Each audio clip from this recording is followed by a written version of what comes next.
Welcome to another edition of Teach the Geek interviews. My name is Neil Thompson. I'm the founder of Teach the Geek. I work with technical professionals so they can present more effectively, especially in front of non-technical audiences. And you can learn more about that at teachthegeek.com. Again, that's teachthegeek.com. If you're watching this interview on YouTube, a like and subscribe would always be helpful. And if you're listening to the podcast, well, you could always subscribe to that too, or review. Today, my guest is Jamie McMillan. She's an ironworker, speaker, and author. Now, ironworker, speaker, and author, I suspect don't often appear in the same sentence, so I'm really curious to find out how she came to each of them. And she's also a champion for the trade, so I'm certainly going to ask her about that too. So welcome to Teach the Geek interviews, Jamie. Thanks for having me. I appreciate it. So from the intro, I said that you're an ironworker. So where did the interest in ironworking come from? Well, there's a little bit of a twisted story to that. It wasn't my first choice, really, because I didn't know about it in high school. I didn't know that career pathways existed in skilled trades and tech. So I went on a little bit of a journey, did what my parents wanted in healthcare, and eventually came to a point in my life where I wasn't satisfied by my career. And eventually, in a part of my life where I started to feel really depressed and insecure about my future, I ran into an old high school classmate on the side of the road, 500 miles away from where I grew up, who told me about her apprenticeship and career as an iron worker. And it kind of piqued my interest. So I started looking into apprenticeship and found out that they had really great pathways where you didn't have to go back to college or university. It was a hands-on practical learning experience with 90% on the job training and only 10% of the time in school. And that was exactly what I needed to hear. And I ended up joining up knowing nothing about it. And here we are today. Nice. You know, when you were talking, Jamie, you said that your parents had wanted you to go into healthcare, and that reminded me of even why I became an engineer in the first place. And I used to lie when people asked me that question. So I've done podcast interviews too. And when I first started doing them, when people would ask, what made you decide to be an engineer? I'd make up a story. And I had the story really memorized well, because oftentimes when you hear people talk about why they became engineers, it's typically interesting. Maybe they were in robotics club when they were in high school, or maybe they played with Legos when they were kids, or took apart the toaster or something like that. Well, I was never going to take apart the toaster. My mother would never have been happy with that. I don't even remember having Legos as a kid, really. And there was no robotics club at my high school. I became an engineer because my father said, become an engineer. And I actually stuck with it. So unlike you actually made the change. So I went through with it. I got the degree. I even got an advanced degree. I got a graduate degree. I even worked as an engineer for a number of years. So it worked out okay. But the whole idea of doing what your parents want you to do, I mean, it sounds good and all, and obviously they have your best interests at heart. But ultimately, you have to do what you want to do. You have to live for yourself and your wants and needs, not for the wants and needs of others. So I'm really glad that you found that person that friend on the road somewhere, 500 miles from where you were, and they told you about ironworking, and it's worked out for you well so far. So that's great. Well, you know what? Thank you for sharing that story, because it's interesting. I speak to about 50,000 students a year, and when I ask what they want to be, the majority of them will say content creators, and the other majority of them say engineering. So it is a career that students want to get into. They just don't understand a lot about it, especially in the earlier ages. But engineering is a great pathway, and there's a lot of pathways into engineering through skilled trades as well. So that's what I like to educate them about. 100%. So how does someone become an iron worker? Well, I did an apprenticeship. So basically, once I got accepted to join, I went through a union hall, and then I went on to a dispatch list. And every time I went to work, it counted as hours towards that apprenticeship. So every 1,000 hours, I got a raise. Every 2,000 hours, I had to go to sit in a classroom for about 6 or 7 weeks. It was mornings in the classroom doing theory, afternoons in a shop class learning practical skills with our hands. And then after I completed 6,000 hours, which took me approximately 3 years and 2 months, I ended up writing the test called the Certificate of Qualification. I wrote that certification test. I passed and was awarded a journeyman iron worker, which I'm proud of that word because I believe it's a status, not a gender. I'm very proud to be a journeyman iron worker. It didn't even occur to me when you said it's a journeyman, even though she's a woman. Maybe it would be a journey person. But you said it's not a big a deal. Well, a politically correct way, and they're trying to change it in government, is calling somebody a journey person. But I see it as a bachelor degree. I got a bachelor degree, but I didn't have to pay for it. It paid me to get it, and it was called an apprenticeship. And now I'm a journeyman ironworker. So, That's my own personal belief. I love the status, and I see it as a status, not a gender. all right. When you say bachelor degree, does that have anything to do with a man being a bachelor? Do they have anything to do with each other? I don't know. I don't have a bachelorette degree, so I can't tell you. Well, and then master. And when you think of masters, like masters tend to be men as well. Because you don't hear of female masters, do you? But this is so crazy. I never thought of it until you said it. Well, I have a few friends that are master electricians, very Wow. smart friends. So as an iron worker, I guess what does an iron worker do? Well, we do the structural maintenance and repairs for a lot of buildings and bridges. So we basically put the skeletal structure inside of buildings and bridges, and that's the structure that holds it in the upright position. And then it also supports all the other components that are going to go in after, the HVAC systems, the electrical and plumbing. It just supports everything, and it supports the building. Oh, okay. So you have to work with all these other trades and to kind of make it so that everything kind of works together. Yes, absolutely. We're always working as a team. There's always multiple skill trades on a job site at the same time, and we're always working kind of over top with each other. So it's a lot of planning and collaboration in our efforts. Okay. What's the career path of a iron worker? Well, you're just learning as you're earning. So as you're going through your career, as I said, I was on the job experience. So I go to the job and I have to meet certain criteria to get through my apprenticeship. So I remember I first started, I was working at a steel plant. We were doing a lot of demolition and repairs. And you just, as you go through the process, you end up on different job sites working with different people, and you're often doing different things, which makes it great for somebody like me with ADHD, because it's a very diverse job. You can't get bored with it. But that's the whole process. You're just learning as you're earning. And then when you're going to school, you're learning more about the theory, because you're learning so much of the practical in the field, that those components, those blocks of schooling really help you understand the theory behind it as well. And once you meet all the criteria of what you're supposed to learn throughout your apprenticeship, then you write your CFQ. All right. So then you could work when I think of a career path, I'm thinking maybe you start off as an individual contributor and then you move up into a management type position. Is it possible for people who were iron workers to eventually become managers of iron workers? And kind of how does that work? Every single skilled trade has incredible opportunities. In fact, I like to say that skilled trades have more opportunities to climb the corporate ladder than almost any other industry, because once you complete an apprenticeship, you become that certified worker. And then once you become that certified worker, you work your way up. You become a foreman, a general foreman.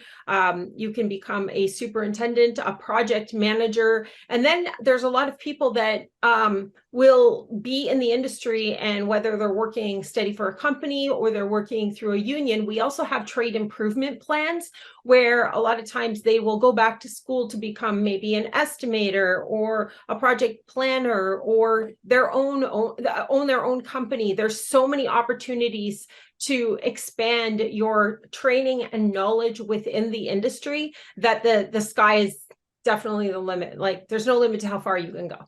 Oh, okay. Globally as well. That's cool. So when you're an iron worker, you mentioned union, and then you mentioned working for a company. Are those the two options you have? Well, there's a lot of different pathways. There's unionized working environments. There is non-unionized working environments. There could be, I work as a dispatch worker through a union hall. So basically my name goes on a list, and as work comes up, we get called through that dispatch list. So we can constantly be sent out to other jobs. Oftentimes too, we can solicit our own work. So we might work for an employer and we get laid off because we're constantly working ourselves out of the job. But then if we find out that that employer has more work coming up, we can always call them and say, hey, remember me, I worked for you. And if you've done a good job and proved yourself, that employer will often bring you back on to the next job as well. But then when you work in, say, an environment like a car plant or a steel plant, and you're an actual steady employee for that plant, you're not going through a dispatch list. You have that steady employment coming in, and you're probably always working in that same plant. So it's a little bit more stable versus working in a union where we're constantly jumping from job site to job site sometimes even across the country. And some of my friends have worked globally. Oh, wow. So when you were speaking, you mentioned dispatch and having to go to different sites. So does that mean you're going to be working with different people just based on the project that you're going to be working on? And if so, how do you go about acclimating yourself to the different people that you're going to be working with? Well, that's the fun part. It's also the most challenging part of being in the industry. So for me, I'm a people person. I like meeting different people all the time, and I like different experiences and different training and learning opportunities. So when we're constantly working ourselves out of the job, by that I mean we get hired to go and do a build or maintenance and repairs at a plant or an industrial site usually. And then what happens is when we're done that, we get laid off. So we go back to the dispatch hall. So we're all out of a union hall. Our name goes back on that dispatch list, and then we get called out to the next job. The fun part I find is that every single time I'm going out to a job, I meet new people, and oftentimes they don't know who I am, and I have to prove myself over and over again, which to me is a fun part of the challenge, but it's also giving me the opportunity to meet and make new friends and mentors everywhere I go. And because of that, I have friends from all over North America that I've met on job sites working across the country. It's pretty awesome. You are the first person I've ever heard, Jamie, who said that by having to prove themselves over and over again, that's the fun part. So often when I hear people say they have to prove themselves over and over again, it's a negative. It's like, why do I have to keep doing this? What makes it so fun for you? Well, it wasn't always as fun in the beginning, because I didn't in the beginning I had a little bit more of a struggle with it until one day I was having some issues, and I thought maybe someday I'm just going to quit this. Maybe I'm in the wrong place, because there are some pretty difficult personality styles in every industry, but predominantly construction as well. And then one day a friend of mine told me, success is the best revenge. So when you go out to a job site, see it as a challenge. The more they tell you you shouldn't be there, or they tell you you can't do the work, that should be a motivator for you to prove them wrong. And it got to a point where I was like, you know what? Hell yeah, I want to prove them wrong. And I love proving to people that I can do something that they don't think I can do, or that I have the knowledge and experience to complete certain tasks that they wouldn't anticipate or expect a girl to do. That's the part of my job that I love. I have taken their negativity and turned it into my positive motivation and drive, and it's become a challenge, and I love it. Wow. That's definitely a different way to look at things, because oftentimes when I hear people talk about these issues and the issue, the problems of being accepted by the people who are there and having to prove themselves all the time, it just wears on them after a while, and they just leave the industry altogether because it's not something they want to have to deal with on a daily basis. But for you, I mean, if you're able to see it as a challenge and I'm going to prove them wrong and I deserve to be here as much as anybody else, hey, kudos to you for taking that attitude. Yeah, it's definitely the attitude I love. And, they say if you can't beat them, join them. So I'm just going to do my best to be there. I believe we all have the right to be where we want to be. And if we have the work ethic and drive and passion, well, then go for it. It does take a thick skin and a good sense of humor, but thankfully I was raised with both. Nice. So, I mentioned also in the intro that you do, as you're a speaker as well. So what prompted you to become a speaker advocating for the skilled trades? It was interesting. When I first started in the industry, I was often the only girl on a job site. And I started to think about my own personal journey and how when I was in school, nobody told me that I could be in skilled trades. And I absolutely kicked ass in shop class. So I started to think about the people that might have the same concerns or issues or experiences I had. And I started thinking, well, if I went out to schools and actually spoke to students about these career paths, because I wasn't told about it, could this make a difference, and could we see changes in the industry? So it originally started with me speaking specifically to women through efforts like Skills Ontario. So every province and state across North America has a skills chapter, and then there's the national skills programs as well. So I started with them and just started volunteering as a mentor. One day a panelist did show up. They asked me to go up on a panel. There was some tech teachers sitting in the audience that heard me and eventually approached me and asked if I would ever come to their schools and talk. And next thing you know, I went from being a mentor sitting at a table to a professional speaker standing on stages talking to 50,000 students a year across North America. It all came together. I don't know how, but I thank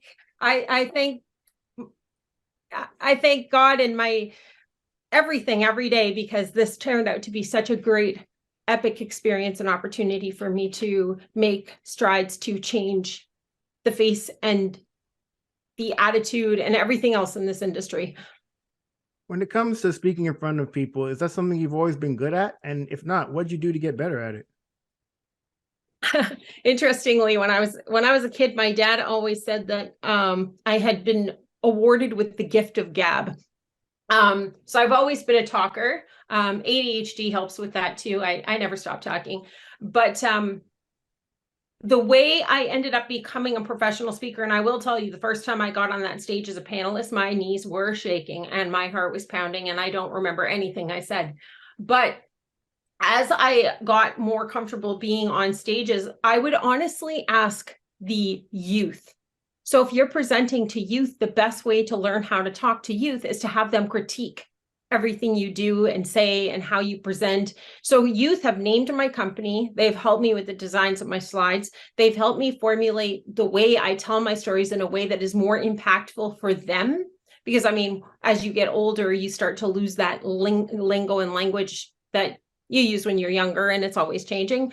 So I really depend on youth. And then over the years as well, I've had educators and parents help me critique my message as well, to include very important factors in there. And to be very careful, you have to be very mindful when you're speaking, because you have to be careful how you tell stories. Sometimes when you're telling a story, you might not realize it, but you could be, being insensitive to somebody else without realizing it. A perfect example of that is when I talk about how one of my first careers was at McDonald's, and I was talking one time about how it was just sort of like this mediocre job and it didn't pay very much, and I was struggling financially. And a young girl in the audience ended up going to her teacher feeling a little bit vulnerable, because I guess her mother was working at McDonald's and they were really struggling to make ends meet. And the way I spoke about it didn't make that sound like an appealing job. So I've just had to manage to twist the way I say things oftentimes to make it more relatable to students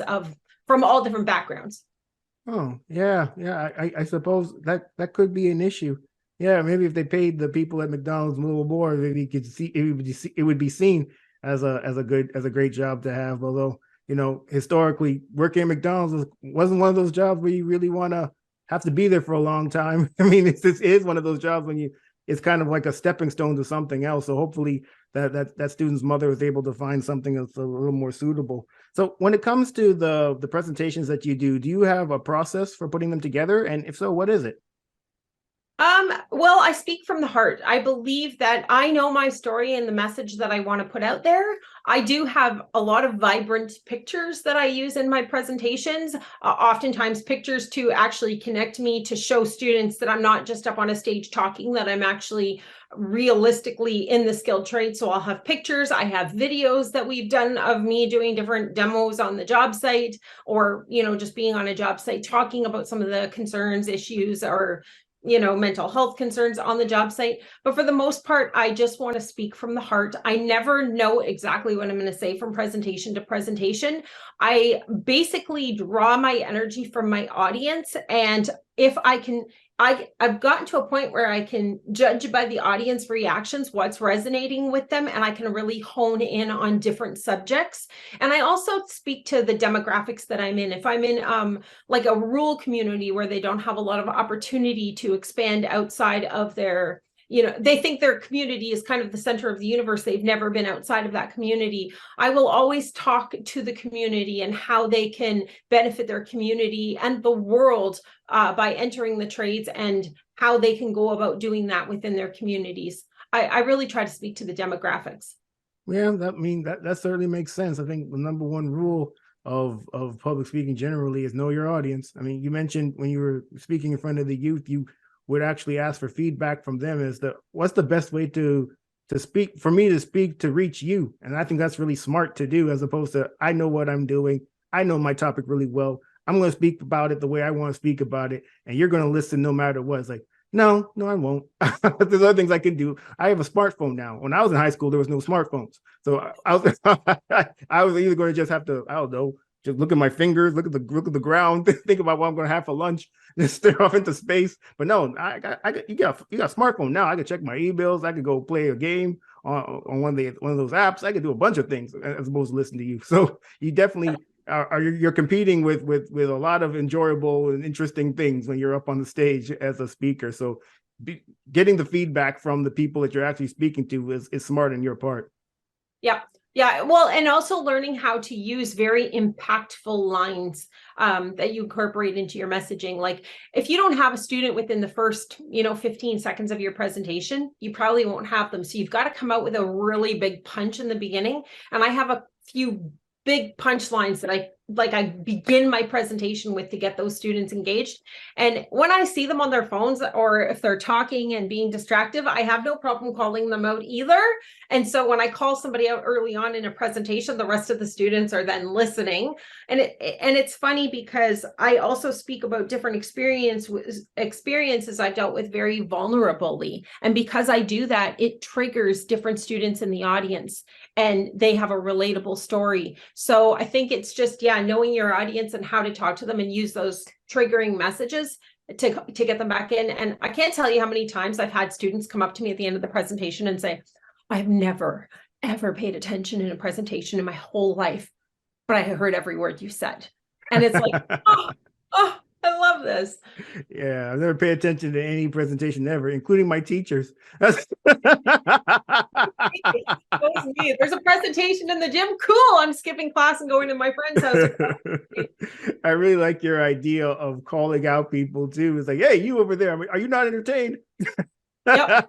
Yeah, I'll say to them, hey, like, other people are trying to listen. If you don't want to listen, I will not be insulted if you get up and leave, because this message isn't for you.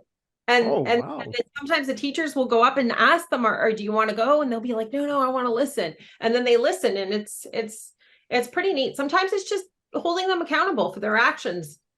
Yeah, good for you, man. It never even occurred to me to even do something like that, but I think that's excellent. Yeah, it's cool. And then everyone's staring at them, and they got all embarrassed and stuff. It's like, yeah, maybe I should shut the hell up. It's a very unique strategy, though. So this is something cool that was it was a teacher that actually brought this to my attention. So I always would bring my props from work. I would bring costumes that I wear to work, so my outfits, and I would show kids, and I'd have it on a display. And one day, one of the coordinators or teachers said to me, why don't you dress some students up from the audience?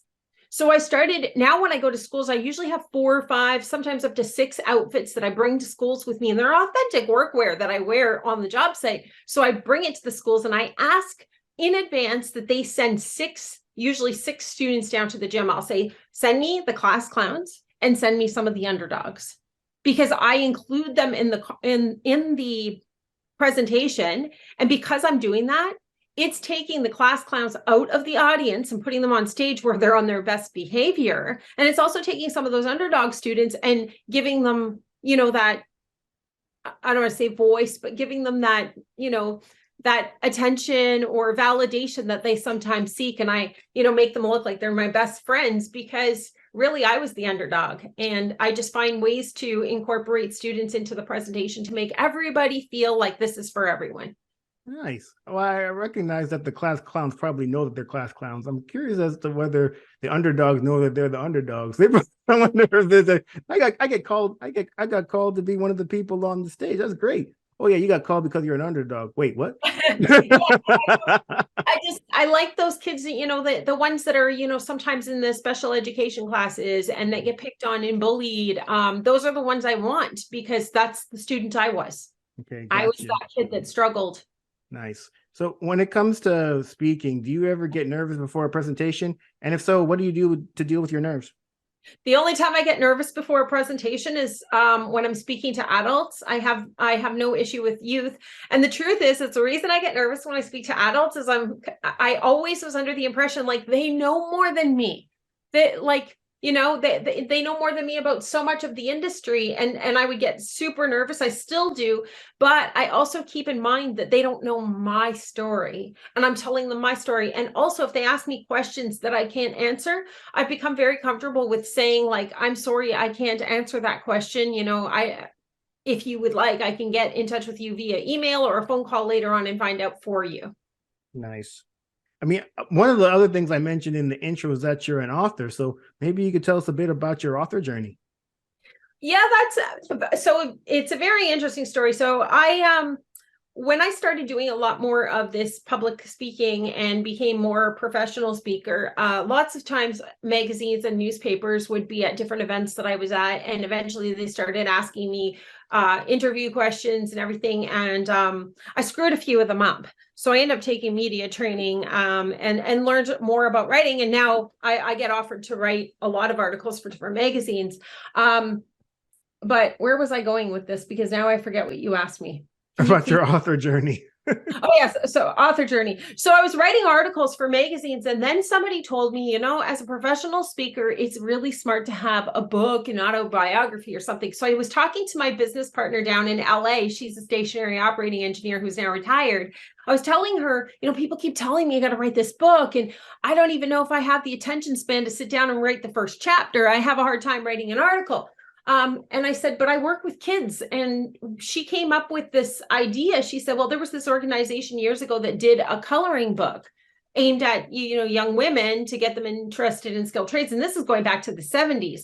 And she said, would you ever consider doing something like that? So she brought in an artist who ended up becoming like a mastermind behind our All the Kids on Builder Street series. And we ended up, the three of us together, collaborating. And so I'm actually a co-author, and we ended up creating this All the Kids on Builder Street series for elementary students. And throughout the series, there's going to be 5 books. We're just putting the last 3 out over the summer. And they feature 90 skilled trades between the 5 books, so 18 per book. That's just kind of how it came out. So now we have this whole kids coloring book series, and that's what I'm the co-author of. Oh wow, that's really cool. So the coloring book is for little kids. I'm guessing. Yes.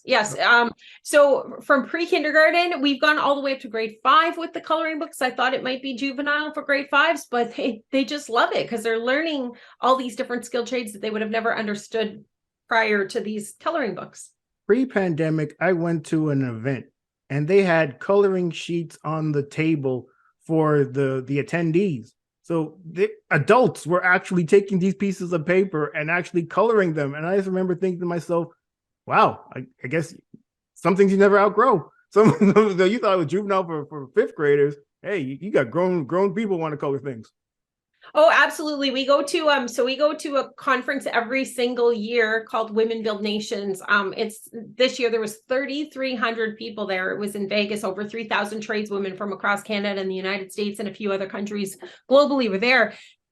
At these conferences, our coloring books are like, the women buy them like crazy. They love them, and they color them as well because it represents something we're all so passionate about, and that's skilled trades and speaking to students about future opportunities in this industry.